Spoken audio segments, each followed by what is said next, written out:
பைபிளில் பழைய ஏற்பாட்டில் எதுங்க பெஸ்ட் அற்புதம் அப்படின்னா, யோசுவா சூரியனையும் சந்திரனையும் அப்படியே நிறுத்திவிட்டார்.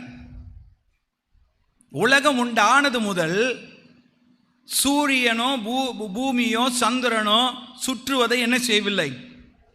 ஆனால் அன்றைக்கு மூன்றும் நின்று போனது. ஆமென். சூரியனும் சந்திரனும் தன் வேலையை விட்டு நின்றது.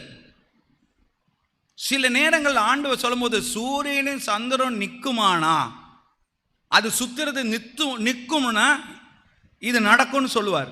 அப்படின்னா சூரியன் சந்திரன் அவர் சொன்ன மாதிரி சுத்திக்கிட்டு இருக்கு, அது வேலையை அது கரெக்டா.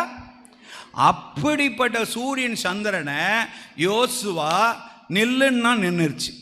பழைய ஏற்பாட்டினுடைய பெரிய அற்புதம் சூரியனும் சந்திரனும் நின்றது. புதிய ஏற்பாட்டினுடைய பெரிய அற்புதம் நீயும் நானும் ரட்சிக்கப்பட்டது. தேவனுடைய gift from God.